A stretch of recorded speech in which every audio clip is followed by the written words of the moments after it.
Glass fibre ಅಲ್ಲಿ material ಅಲ್ಲಿ ಮಾಡುವಂತ ದೋಟಿ. ಇದು ವಿಶೇಷತೆ ಅಂದ್ರೆ ಇದು ಕಂಪ್ಲೀಟ್ಲಿ ಶಾಕ್ ಪ್ರೂಫ್.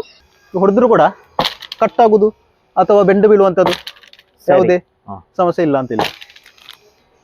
ಇದು ತುಂಬಾ ಹಗುರ ಇದೆ ದೋಟಿ. ಮಕ್ಕಳು ಅಥವಾ ಹೆಂಗಸರು ಒಂದು ಅರ್ಜೆಂಟಿಗೆ ಒಂದು 4 ಬೊಂಡ ಬೇಕು ಅಂತಿದ್ರೆ ಅಥವಾ ಕೊನೆಯ ಕೊಯ್ಲು ಮಾಡಬೇಕು ಅಂತಿದ್ರೆ ಸಣ್ಣ ತೋಟ ಇರುವವರಿಗೆಲ್ಲ ಸ್ವತಃ ಮಾಡಿಕೊಳ್ಬಹುದು. ನಾನು ತೆಗೆದ್ರೆ ಇಲ್ಲಿಗೆ ಕತ್ತಿ ಸಿಕ್ಕಿಸಿದ್ರೆ ಆಯ್ತು. ಹೌದು. ಬೇರೆ ಬೇರೆ ವೆರೈಟಿಗಳಿಗೆ ಸಂಬಂಧಪಟ್ಟಾಗೆ 3000ದಿಂದ ಹಿಡಿದು ಅಂದಾಜು 8000ದವರೆಗಡೆ ಆ ರೇಂಜಿನಲ್ಲೇ ನಮ್ಮ ಎಲ್ಲ ಈ ದೋಟಿ ಪ್ರಾಡಕ್ಟ್ಗಳು ನಮ್ಮಲ್ಲಿ ಇರುವಂಥದ್ದು. ನಮ್ಮಲ್ಲಿ ಅಂದ್ರೆ ಈಗ 6 ತಿಂಗಳವರೆಗೂ ನಾವು ಇದರದ್ದು ಏನೇ ಸಮಸ್ಯೆ ಬಂದರೂ ಕೂಡ ನಾವು ಫ್ರೀಯಾಗಿ ಅದರದ್ದು ರಿಪ್ಲೇಸ್ಮೆಂಟ್ ಕೊಡ್ತೇವೆ. ಈ ಮಾರ್ಕಿಗೆ ಅಡ್ಜಸ್ಟ್ ಮಾಡಿಕೊಂಡ್ರೆ ಟೈಟ್ ಮಾಡಿದ್ರೆ ಆಯ್ತು. ಇದು ನೋಡಿ 24 ಅಡಿ ಆರಾಮ್ಸೆ ಎತ್ತಲಿಕ್ಕೂ ಯಾವುದೇ ಜಾಸ್ತಿ ಭಾರ ಇಲ್ಲ. ಹೌದು, ಖಂಡಿತವಾಗಿ. ಕ್ವಾಲಿಟಿಗೆ ಬೇಕಾಗಿ ಲಾಕ್ ಸಿಸ್ಟಮ್ ಹಾರ್ವೆಸ್ಟಿಗೆ ಗಟ್ಟಿ ಸಾಕಾಗ್ಲಿಕ್ಕಿಲ್ಲ ಅಂತ ಹೇಳುವಂಥದ್ದು ಉದ್ದೇಶದಿಂದ ಇದು ನೋಡಿ ಬಿಡಿಸಿ ತೋರಿಸುವ. ಕತ್ತಿ ಕೂಡ ಲಾಕಿಂಗ್ ಸಿಸ್ಟಮ್ ಅಲ್ಲೇ ಇರುವಂಥದ್ದು. ಇದನ್ನು ಹೀಗೆ ಇಲ್ಲಿಗೆ ಸಿಕ್ಕಿಸಿಕೊಂಡು ಟೈಟ್ ಮಾಡಿಕೊಂಡ್ರೆ ಆಯ್ತು. ಕರಾವಳಿ ಮಲೆನಾಡು ಬಯಲುಸೀಮೆ ಎಲ್ಲಾ ಕಡೆಯಲ್ಲಿ ಕೂಡ ಅಡಿಕೆ ಕೃಷಿ ಇದ್ದೇ ಇದೆ. ಮಳೆಗಾಲ ಬಂತು ಅಂತ ಹೇಳಿದ ಕೂಡಲೇ ಕೃಷಿಯ ಚಟುವಟಿಕೆ ಹೆಚ್ಚಾಗ್ತದೆ. ಅದರಲ್ಲಿಯೂ ಕರಾವಳಿ ಮಲೆನಾಡು ಪ್ರದೇಶದಲ್ಲಿ ಕೊಳೆ ರೋಗ ಹಾವಳಿ ತುಂಬಾ ಇದೆ. ಎಲೆ ಚುಕ್ಕಿ ಕೂಡ ತೊಂದರೆ ಕೊಡ್ತಾ ಇದೆ. ಎಲ್ಲದರ ಜೊತೆಗೆ ಸಿಂಗಾರ ಕೊಳೆಯುವ ರೋಗ ಡೈಬ್ಯಾಕ್ ಕೂಡ ಇದೆ. ಎಲ್ಲದಕ್ಕೂ ಪರಿಹಾರ ಅಂತ ಹೇಳಿದ್ರೆ ಸ್ಪ್ರೇ.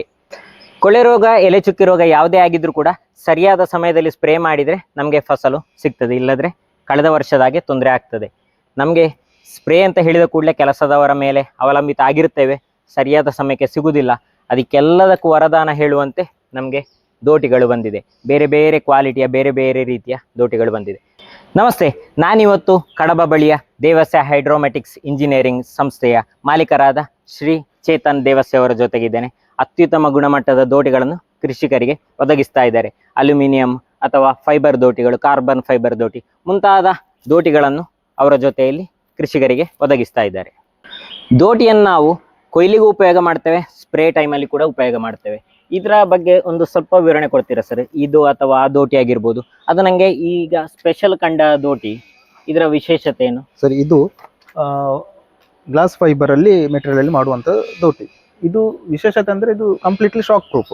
0% ವಿದ್ಯುತ್ತಿನ ತೊಂದರೆ ಇಲ್ಲ. 0% ಕಂಡಕ್ಟರ್. ಇದು ಕಾರ್ಬನ್ ಫೈಬರ್ ಅಲ್ಲ. ಕಾರ್ಬನ್ ಫೈಬರ್ ಅಲ್ಲ, ಎಂಟೈರ್ಲಿ ಡಿಫರೆಂಟ್. ಇದು ಕಾರ್ಬನ್ ಫೈಬರ್ ಇದು ಬೇರೆ, ಮೆಟೀರಿಯಲ್ ಬೇರೆ, ಇದು ಬೇರೆ. ಇದರಲ್ಲಿ 0% ಕಂಡಕ್ಟರ್, ಅದು ಒಂದು ಇದರದ್ದು ವಿಶೇಷತೆ. ಮತ್ತೆ ಇದು ನೋಡಿ, ಇದು 24 2 ಆಪ್ಷನ್ ಇದೆ ನಮ್ಮಲ್ಲಿ. ಇದರಲ್ಲಿ ಯಾವುದೆಲ್ಲ ಸೈಜ್ ಇದೆ ನಿಮ್ಮಲ್ಲಿ? ಒಂದು 24 ಅಡಿ ಈ ಮೆಟೀರಿಯಲ್ ಅಲ್ಲಿ, ಮತ್ತೊಂದು 30 ಅಡಿ. ಸರಿ, ಹೌದು. ಇದರಲ್ಲಿ ನಾವು ಕತ್ತಿ ಕುರಿಸಿದ್ದೇವೆ. ಈ ಕತ್ತಿ ಕುರಿಸಿದಂಥದ್ದು ನಮಗೆ ಕೊಯ್ಲಿಗೆ ಉಪಯೋಗ ಮಾಡಲಿಕ್ಕೆ. ಇದನ್ನ ನಾವು ಸ್ಪ್ರೇಗೆ ಕೂಡ ಉಪಯೋಗ ಮಾಡಬಹುದಾ? ಸ್ಪ್ರೇಗೆ ಉಪಯೋಗ ಮಾಡಬಹುದು. ನೋಡಿ, ಸ್ಪ್ರೇಗೆ ಇದರಲ್ಲಿ ಸ್ಪ್ರೇ ನಾಸಲ್ ಇದೆ. ಹೌದು. ಇದು ಕೂಡ ಈಗ 24 ಫೀಟಿನ ದೋಟಿ ಅಲ್ವಾ ಸರ್? ಹೌದು ಹೌದು. ಇದೀಗ ಇದರಲ್ಲಿ 30 ಫೀಟ್ ಕೂಡ ಇದರಲ್ಲಿ ಬರ್ತದೆ. ಸರಿ.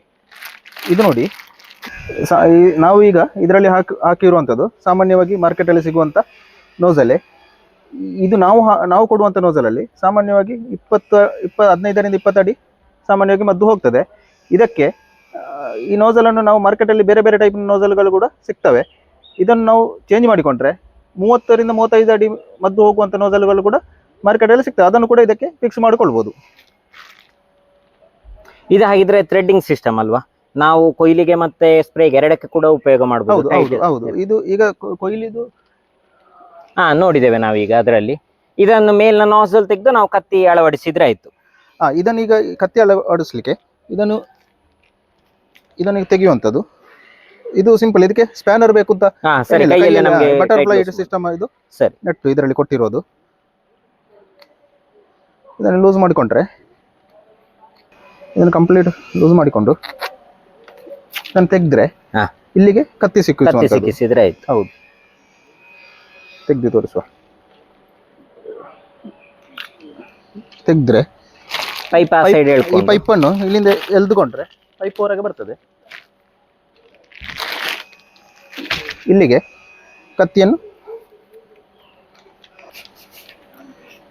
ಕತ್ತಿ ಕೂಡ ಲಾಕಿಂಗ್ ಸಿಸ್ಟಮ್ ಅಲ್ಲೇ ಇರುವಂಥದ್ದು. ಇದನ್ನು ಹೀಗೆ ಇಲ್ಲಿಗೆ ಸಿಕ್ಕಿಸಿಕೊಂಡು ಟೈಟ್ ಮಾಡಿಕೊಂಡ್ರೆ ಆಯಿತು. ಕತ್ತಿ ಫಿಕ್ಸ್ ಆಗ್ತದೆ. ಸೇಫ್ಟಿಗೆ ಇದೇ ನಟ್ಟನ್ನು ಲಾಕ್ ಮಾಡಿ ಇಟ್ಟುಕೊಳ್ಬಹುದು. ಲಾಕ್ ಮಾಡಿಕೊಂಡ್ರೆ ಇನ್ನು ಎಕ್ಸ್ಟ್ರಾ ಸೇಫ್ಟಿ ಆಗ್ತದೆ ಅಂತ. ಅಂದ್ರೆ ಕತ್ತಿ ಪಿಂಕಿ ಮೇಲೆ ಬರ್ತದೆ ಅಂತ ಹೇಳುವಂತದ್ದು ಭಯ ಇರುವುದಿಲ್ಲ. ನಾವು ಸಿಯಾಳ ಅಥವಾ ಅಡಿಕೆ ಗೊನೆ ಏನಾದ್ರೂ ಕೊಯ್ಯುವಾಗ ಯಾವುದೇ ತೊಂದರೆ ಇಲ್ಲ. ಅದೇ ನಟ್ಟನಲ್ಲಿಗೆ ಹಾಕಿಕೊಂಡ್ರೆ ಆಯ್ತು. ಈಗ ಇದು ಕಂಪ್ಲೀಟ್ಲಿ ಸೇಫ್ಟಿ ಆಯ್ತು. ಇದನ್ನು ಓಪನ್ ಮಾಡಿ ತೋರಿಸಬಹುದು ಒಮ್ಮೆ. ಇದನ್ನು ಓಪನ್ ಮಾಡಿ.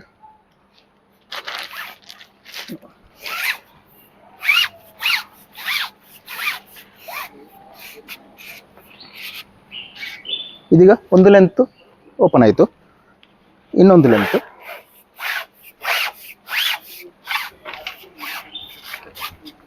ಮಾರ್ಕಿಗೆ ಅಡ್ಜಸ್ಟ್ ಮಾಡಿಕೊಂಡ್ರೆ ಟೈಟ್ ಮಾಡಿದ್ರೆ ಆಯಿತು.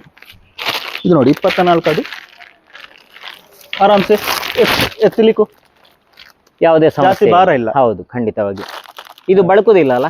ನೋಡಿ, ಒಂದು ಸ್ವಲ್ಪ ಒರೆ ಮಾಡಿ ತೋರಿಸ್ಬೋದಾ? ನೋಡಿ, ಒರೆ ಮಾಡಿದ್ರು ಏನು ಸಮಸ್ಯೆ ಇಲ್ಲ. ಹಾ, ನನ್ನ ತಲೆ ಮೇಲೆ ಉಂಟು ಈಗ ಕತ್ತಿ, ಯಾವುದೇ ಸಮಸ್ಯೆ ಇಲ್ಲ.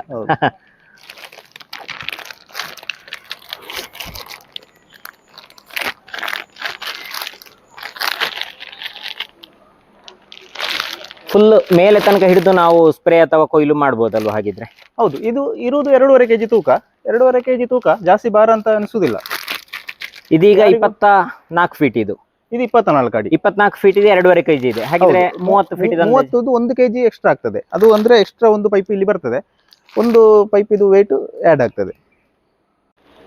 ಅಂದ್ರೆ ಇದನ್ನ ನೀವು ಗ್ಲಾಸ್ ಫೈಬರ್ ಅಂತ ಹೇಳಿದ್ರಿ, ಗುಣಮಟ್ಟ ಹೇಗಿರ್ತದೆ ಹೇಳಿದ್ರೆ ಅಕಸ್ಮಾತ್ ಆಗಿ ತೋಟದಲ್ಲಿ ಇರುವಂತದ್ದು ಹೌದು ಏನಾದ್ರೂ ವರ್ಸ್ಟ್ ಕೇಸ್ ಅಲ್ಲಿ ಇನ್ನೇ ವರ್ಸ್ಟ್ ಕೇಸ್ ಬಿದ್ದು ಹೋಗ್ಬೋದು ಅಥವಾ ಏನಾದ್ರೂ ಸಮಸ್ಯೆ ಆಗ್ಬೋದು. ದೋಟಿಗೆ ಇರುವಂತ ಕಾಂಪ್ಲಿಕೇಶನ್ ಅಂದ್ರೆ ತೋಟದಲ್ಲಿ ಒಂದು ಈ ಸೋಗೆಗಳು ತಾಗುವಂಥದ್ದು ನೋಡಿ ಹೀಗೆ, ಅಥವಾ ಕಮ್ಮಿಗೆ ಹೊಡೆಯುವಂಥದ್ದು, ಹೊಡೆದ್ರು ಕೂಡ ಕಟ್ ಆಗುದು ಅಥವಾ ಬೆಂಡು ಬೀಳುವಂಥದ್ದು ಯಾವುದೇ ಸಮಸ್ಯೆ ಇಲ್ಲ ಅಂತಿಲ್ಲ. ಒಳ್ಳೆ ಕ್ವಾಲಿಟಿ ಮೆಟೀರಿಯಲ್ ಯೂಸ್ ಆಗಿದೆ. ಒಳ್ಳೆ ಕ್ವಾಲಿಟಿ ಮೆಟೀರಿಯಲ್. ಈ ದೋಟಿ ಅಂತ ಹೇಳುವಂತದ್ದು ಶಾಶ್ವತ ಆಗಿರುವುದಿಲ್ಲ. ಏನಾದ್ರೂ ಸಮಸ್ಯೆ ಆಗಿ ನಮ್ಮ ಕೈಯಿಂದ ಬಿದ್ದ ಏನಾದ್ರೂ ಇನ್ನೇ ವರ್ಸ್ಟ್ ಕೇಸು ತುಂಡಾಗ್ಬೋದು ಅಥವಾ ಲಾಕ್ ಏನಾದ್ರೂ ಬೇಕಾಗಿ ಬರ್ಬೋದು, ಅದು ಸಪ್ಲೈ ಇರ್ತದ ನಿಮ್ಮಲ್ಲಿ? ಅಲ್ಲ, ಅದೇ ಮಾರ್ಕೆಟ್ ಅಲ್ಲಿ ಈಗ ದೊಡ್ಡ ಸಮಸ್ಯೆ ಅಂದ್ರೆ ಗ್ರಾಹಕರಿಗೆ ವಸ್ತುಗಳನ್ನು ಪರ್ಚೇಸ್ ಮಾಡ್ತಾರೆ. ಪರ್ಚೇಸ್ ಮಾಡಿದ ಮೇಲೆ ಸ್ಪೇರ್ ಪಾರ್ಟ್ಸ್ ಗಳದ್ದು ಅಥವಾ ಸಮಸ್ಯೆ ಆದ್ರೆ ಯಾರಿದ್ದಾರೆ ಅಂತ ಹೇಳುವಂಥದ್ದು ಸರ್ವಿಸ್ ಇದು ಒಂದು ಡೌಟ್ ಇರ್ತದೆ. ನಮ್ಮಲ್ಲಿ ಅಂದ್ರೆ ಈಗ 6 ತಿಂಗಳವರೆಗೂ ನಾವು ಇದರದ್ದು ಏನೇ ಇದು ಬಂದ್ರು ಕೂಡ ಸಮಸ್ಯೆ ಬಂದ್ರು ಕೂಡ ನಾವು ಫ್ರೀ ಆಗಿ ಅದರದ್ದು ರಿಪ್ಲೇಸ್ಮೆಂಟ್ ಕೊಡ್ತೇವೆ. ಆಮೇಲೆ ಚಾರ್ಜಬಲ್ ಆಗಿ ಇದರದ್ದು ಯಾವುದೇ ಪಾರ್ಟ್ಸ್ ಗಳು ಕೂಡ ಡ್ಯಾಮೇಜ್ ಆದ್ರೂ ಕೂಡ ನಮ್ಮ ಹತ್ರ ಎನಿ ಟೈಮ್ ನಮ್ಮ ಹತ್ರ ಅವೈಲೇಬಲ್ ಇರ್ತದೆ. ಹೇಳಿದ್ರೆ ಮುಖ್ಯವಾದ ನೀವು ಹೇಳಿದ ಹಾಗೆ ನಾವು ಕೊಂಡ ನಂತರ ಏನಾದ್ರೂ ತೋಟದಲ್ಲಿ ಮದ್ದು ಸ್ಪ್ರೇ ಮಾಡ್ತಾ ಇರುವಾಗ ಏನೋ ಒಂದು ಸಮಸ್ಯೆ ಆಯ್ತು, ನಾವು ಆರ್ಡರ್ ಮಾಡಿ 6 ತಿಂಗಳ ನಂತರ ಬಂದ್ರೆ ಕೃಷಿಕರಿಗೆ ಯಾವುದೇ ಪ್ರಯೋಜನ ಇಲ್ಲ. ಸರಿಯಾದ ಸಮಯಕ್ಕೆ ನಮ್ಗೆ ಸಿಗ್ಬೇಕು. ಅದರಲ್ಲಿ ನೀವೀಗ ಈ ರೀತಿಯ ವಿಶ್ವಾಸ ಕೊಟ್ಟ ನಂತರ ಖಂಡಿತವಾಗಿಯೂ ಕೂಡ ತಗೊಳ್ಬಹುದು. ದೋಟಿ ಕೃಷಿಕರಿಗೆ ಖಂಡಿತವಾಗಿ ಒಂದು ವರದಾನವೇ ಸರಿ. ಯಾಕಂತ ಹೇಳಿದ್ರೆ ಕೆಲಸದವರ ಸಮಸ್ಯೆ, ಕೆಲಸದವರನ್ನು ಹೇಳಿಕೆ ಆಗುದಿಲ್ಲ. ಒಂದು ಸಮಸ್ಯೆ ಇದೆ, ತೋಟ ಹೆಚ್ಚಾಗಿದೆ, ಅಷ್ಟಾಗುವಾಗ ಸರಿಯಾದ ಸಮಯಕ್ಕೆ ಕೆಲಸದವರು ಸಿಗ್ತಾ ಇಲ್ಲ. ಅಷ್ಟಾಗುವಾಗ ನಮ್ಗೆ ದೋಟಿ ಹೆಚ್ಚಿನ ಕೃಷಿಕರಿಗೆ ವರದಾನ. ಆದರೆ ಒಂದು ಸಮಸ್ಯೆ ಏನು ಹೇಳಿದ್ರೆ ಅದರ ರೇಟ್.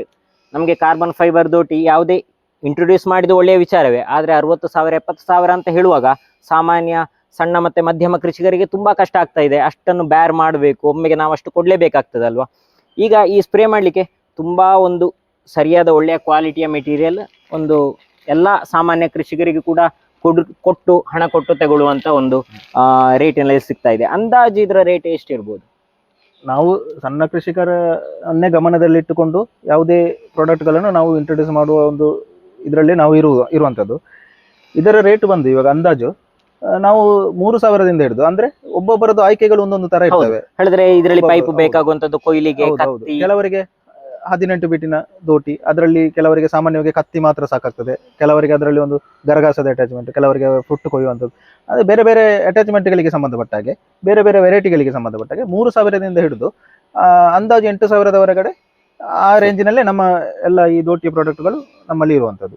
ಇದು ಖಂಡಿತವಾಗಿಯೂ ಎಲ್ಲಾ ಕೃಷಿಕರಿಗೆ ಒಂದು ಸಂತೋಷದ ವಿಚಾರ. ಯಾಕಂತ ಹೇಳಿದ್ರೆ ಈ 3, 8, 5,000 ಎಲ್ಲಾ ಕೃಷಿಕರಿಗೂ, ಸಾಮಾನ್ಯ ಕೃಷಿಕರಿಗೂ ಒಂದು ತಗೊಳ್ಳುವಂತ ಒಂದು ದುಡ್ಡು, ಕೈಗೆ ಟಕ್ಕುವಂತ ದರದಲ್ಲಿ ಖಂಡಿತವಾಗಿ ಲಭ್ಯ ಇದೆ. ಮತ್ತೆ ಇವರು ಹೇಳಿದ ಹಾಗೆ ಸರಿಯಾದ ಸಮಯಕ್ಕೆ ನಮ್ಗೆ ಅದರ ಸ್ಪೇರ್ಸ್ ಅಥವಾ ರಾ ಮೆಟೀರಿಯಲ್ಸ್, ಅದರ ಯಾವುದೇ ಒಂದು ಮೆಟೀರಿಯಲ್ ಬೇಕು ಅಂತಿದ್ರೆ ಇವರಲ್ಲಿ ಲಭ್ಯವಾಗ್ತಾ ಇದೆ. ಇದು ತುಂಬಾ ಹಗುರ ಇದೆ ದೋಟಿ. ಮಕ್ಕಳು ಅಥವಾ ಹೆಂಗಸರು ಒಂದು ಅರ್ಜೆಂಟಿಗೆ ಒಂದು 4 ಬೊಂಡ ಬೇಕು ಅಂತಿದ್ರೆ ಅಥವಾ ಕೊನೆಯ ಕೊಯ್ಲು ಮಾಡಬೇಕು ಅಂತಿದ್ರೆ ಸಣ್ಣ ತೋಟ ಇರುವವರಿಗೆಲ್ಲ ಸ್ವತಃ ಮಾಡಿಕೊಳ್ಬಹುದು. ಎಲ್ಲರೂ ಕೂಡ ಉಪಯೋಗ ಮಾಡಬಹುದು, ಏನು ಬಳಕುವುದಿಲ್ಲ, ಅಷ್ಟು ಸುಲಭದಲ್ಲಿ ಉಪಯೋಗ ಮಾಡ್ಲಿಕ್ಕೆ ಆಗ್ತದೆ. ಇಷ್ಟು ಓರೆ ಮಾಡಿದ್ರು ಕೂಡ ನೋಡಿ ಫುಲ್ ಕೆಳಗೆ ಮಾಡಿದೆ, ಮೇಲೆ ಮಾಡ್ಲಿಕ್ಕೆ ಯಾವುದೇ ಸಮಸ್ಯೆ ಇಲ್ಲ. ಎಲ್ಲರೂ ಕೂಡ ಉಪಯೋಗ ಮಾಡಬಹುದು. ಮತ್ತೆ ಒಂದೆರಡು ಸಲ ಉಪಯೋಗ ಮಾಡಿ ಅಭ್ಯಾಸ ಆದ್ರೆ ಅದೊಂದು ನ್ಯಾಕ್ ಇರುವಂತದ್ದು, ಭಾರ ಅಥವಾ ಬಳಕುವಂತದ್ದಲ್ಲ, ಒಂದು ನ್ಯಾಕ್ ಇರುವಂತದ್ದು ಈ ದೋಟಿ ಅಂತ ಹೇಳಿದ ಕೂಡಲೇ. ಅಭ್ಯಾಸ ಆದ್ರೆ ಎಲ್ಲರೂ ಕೂಡ ಉಪಯೋಗ ಮಾಡ್ಲಿಕ್ಕೆ ಆಗ್ತದೆ. ಅಭ್ಯಾಸ ಇದ್ದವರಿಗೆ 30 ಫೀಟಿನ ದೋಟಿ ಜಾಸ್ತಿ, 30 ಫೀಟ್ ಕೇಳುವುದು. ಸರಿ, ಸಾಮಾನ್ಯವಾಗಿ 24 ಫೀಟಿನ ದೋಟಿಯಲ್ಲಿ ಮನೆಯಲ್ಲಿ ಹೆಂಗಸರು ಕೂಡ ಸಾಮಾನ್ಯವಾಗಿ ಉಪಯೋಗ ಮಾಡ್ಕೊಳ್ಬಹುದು. ತುಂಬಾ ಕಂಫರ್ಟೇಬಲ್ ಆಗಿ. ಹೌದೌದು ಹೌದು. ಹೆಂಗಸರು ಒಂದು ಅರ್ಜೆಂಟ್ಗೆ ಒಂದು ಎಳ್ನೀರು ತೆಗಿಲಿಕ್ಕೋ ಅಥವಾ ತೆಂಗಿನಕಾಯಿ ತೆಗಿಲಿಕ್ಕೋ ಹೌದು ಏನಕ್ಕಾದ್ರೂ ಉಪಯೋಗ ಆಗ್ತದೆ. ಇದು ಒಂದು ಮನೆಯಲ್ಲಿ ಒಂದೊಂದು ಇದ್ರು ಖಂಡಿತವಾಗಿ ಪ್ರತಿಯೊಂದು ಕೃಷಿಕರಲ್ಲಿ ಇರಲೇಬೇಕಾದಂತ ಸಾಧನ ದೋಟಿ ಅಂತ ಹೇಳಿದ್ರೆ. ಹೌದು. ಅಲ್ಲಿ ಸೋಗೆಗಳಿಗೆ ತಾಗ್ತದೆ ಅಂತ ಹೇಳುವಂತ ಯಾವುದೇ ಹೆದರಿಕೆ ಇಲ್ಲ. ಹೇಳಿದ್ರೆ ಇದರ ಹೊರಗಿನಿಂದ ನೇತುಕೊಂಡಿದ್ರೆ ತುಂಬಾ ಸಮಸ್ಯೆ ಆಗ್ತದೆ ನಮ್ಗೆ, ಆಚೆ ಈಚೆ ತಗೊಂಡು ಹೋಗೋದು. ನೋಡಿ ಇದೀಗ ಒಂದು ಲೆಂತ್ 8 ಅಡಿದು ಒಂದು ಲೆಂತ್ 8 ಅಡಿ ಬರ್ತದೆ. ಸರಿ, ಇದರಲ್ಲಿ ಈಗ 2 ಮೇಲೆ ಹಾಕ್ಬಹುದು, ಒಂದು ಸಿಂಗಲ್ ಹೊರಗಿನದ್ದು. ಹೌದು, ಇದು 24 ಅಡಿಯಲ್ಲಿ, 24 ಅಡಿ, 30 ಅಡಿಯಲ್ಲಿ ಇನ್ನೊಂದು ಲೆಂತ್ ಎಕ್ಸ್ಟ್ರಾ ಇದೆ. ಸರಿ,